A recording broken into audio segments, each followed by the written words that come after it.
Tayo ay nasa Pure Gold with mother.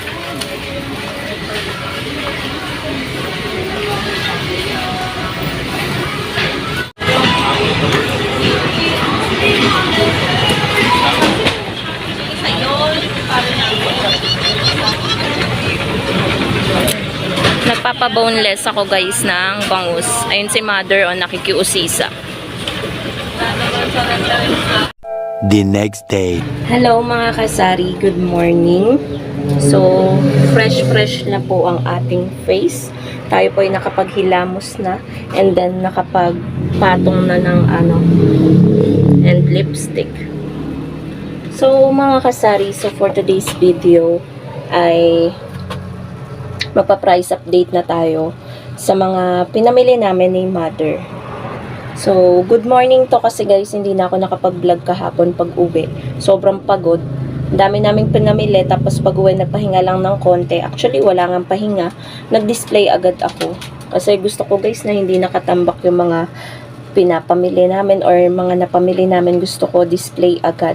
So, may mga napansin ako guys sa resibo na hindi lang pala mga delata ang nagtataas, mga condiments, ganyan.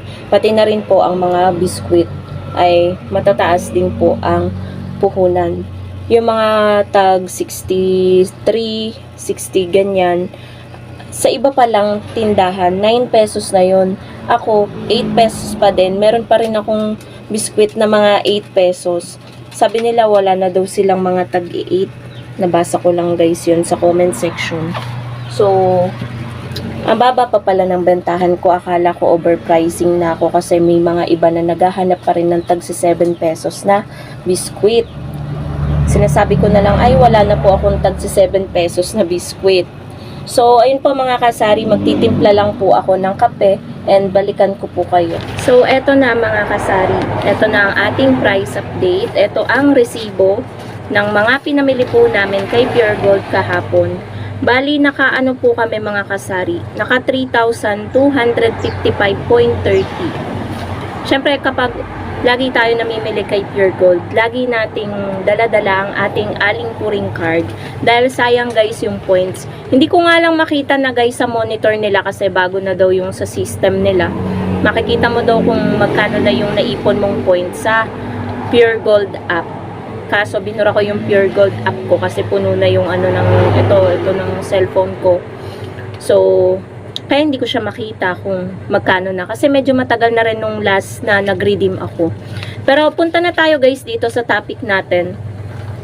Halos kalahati actually ng dito sa resibo ay mga chichirya. Kasi yun po talaga yung ubos na ubos. At simula nung nag-work si partner, siguro mga 3 weeks na siya, hindi talaga ako nakakapamili ng maayos, ng madaming chichirya. Kaya, simula po dito sa pinakataas, hanggang banda dito, ganyan po kahaba yung mga chichirya. Hanggang dito po, simula dun sa pinakataas. Chichirya po lahat yan.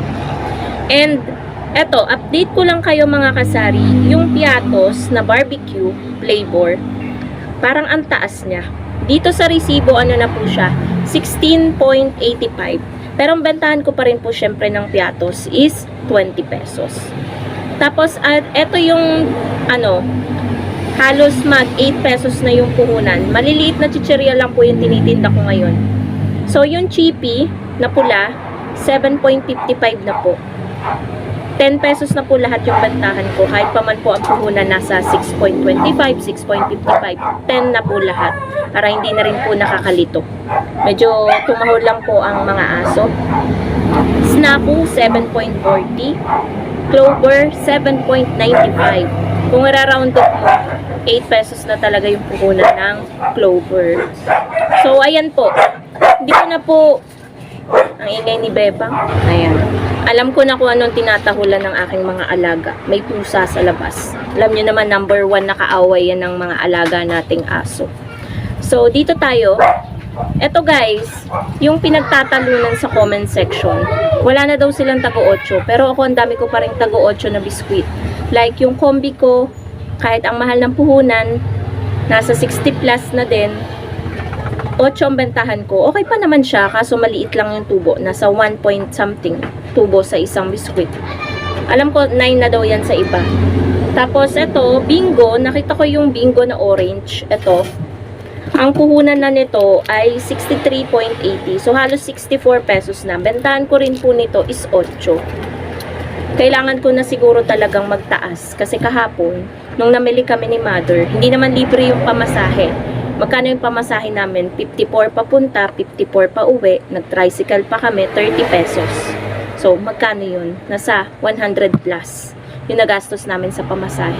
So, I think kailangan ko na talagang magtaas sa presyo ng mga biskwit.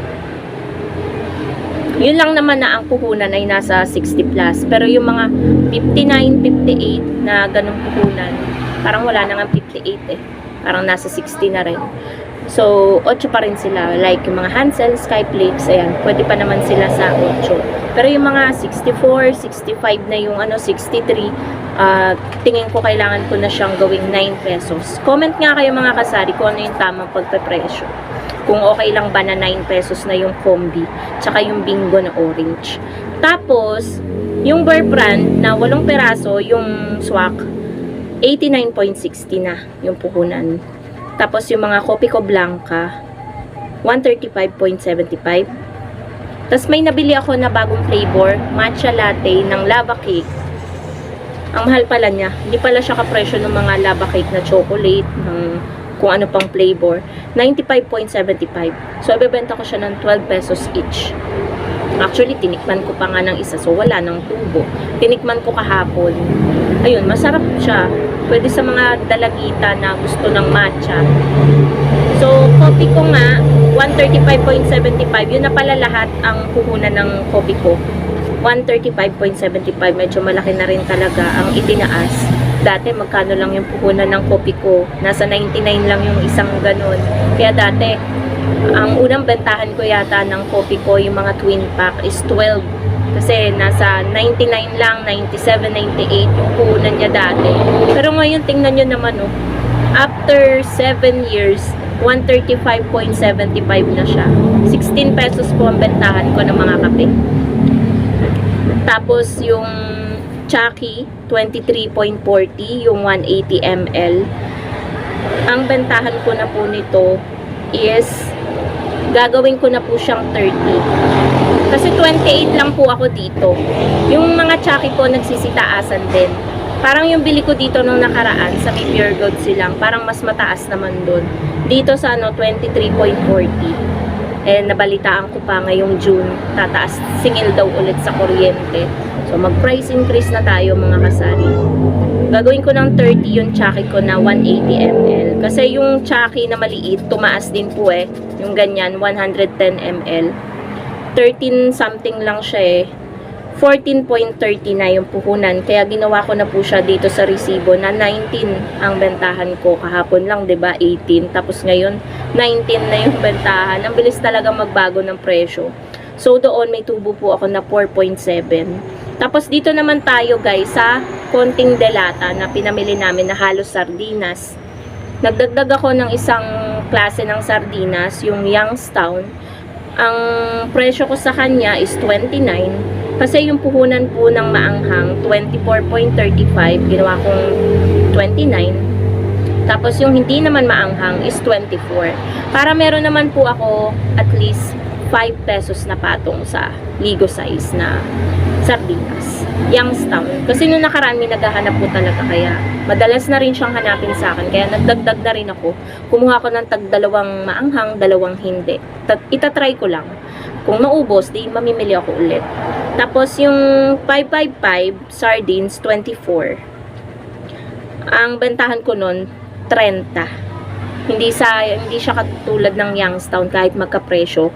Tinulad ko na siya sa mga dati kong yung mga ano ko, Mega, Ligo. Yan ang magkakano sa akin.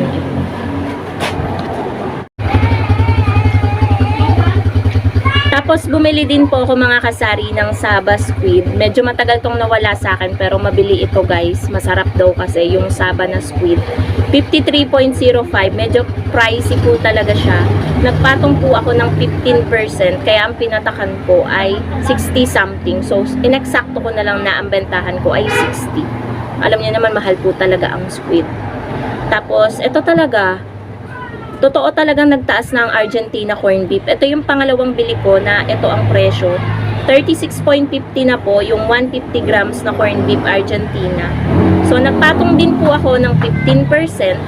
Nasa 41.97 po yung puhunan niya. Ni-round up ko po. Kaya 42 pesos po talaga yung bentahan ko na ng corn beef. Na dating 39 lang. So 3 pesos yung tinaas nung aking presyo. So, sa Mega Sardines, ewan ko bakit sobrang mahal. Mas mahal pa sa Ligo. So, 25.50 ang Mega Sardines. 30 na po yung bentahan ko. So, meron po akong tubo ng 4.5.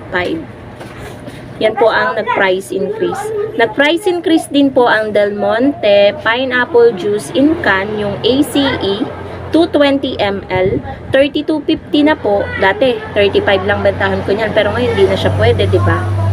So nagpatong po ako ng at least 5 pesos sa isang lata. So 38 po ang bentahan ko ng Del Monte Pineapple Juice in Can. Tapos ito guys ang mataas talaga ang presyo ng 555 tuna adobo kaysa sa mga apritada mechado at caldereta. Yung adobo po talaga mas mahal. Siguro dahil may toyo. So, 30.25 na po siya. Ginawa ko na pong 35 ang aking bentahan. Para may tubo po ako na 4.75. Tama po ba? So, ayun po. Ito po, Rebisco crackers. Yung plain. Ito po siya. Ang taas na rin po. 61.25. 8 din po ang bentahan ko niyan. Comment nga kayo mga kasari kung pwede pa ba siya. Kasi nag 50-50 na ako sa pag-iisip kung magtataas na ako sa mga ang puhunan ng biskwit ay 60 plus. Tapos Monde 92.35, 6 lang ang laman nun, 20 ang bentahan ko ng isa. Crostini 107.75. Tinaasan ko na Crostini ko, ginawa ko ng 13, nakinig ako sa isang kasari natin kasi 13 na daw sa kanya yon. So, yung mga safeguard, 20 pesos ang puhunan. Sa Shea lang. Hindi yun nakabox. So, 23 po ang aking bentahan. Hindi ko na po mga kasari ni lahat. Yun nandito. Yung mga napansin ko lang talaga at mga importanteng bagay na kailangan masabi sa inyo. So, yun lang naman mga kasari ang ating price update. Thank you so much for watching and happy selling po sa inyong lahat. Bye guys!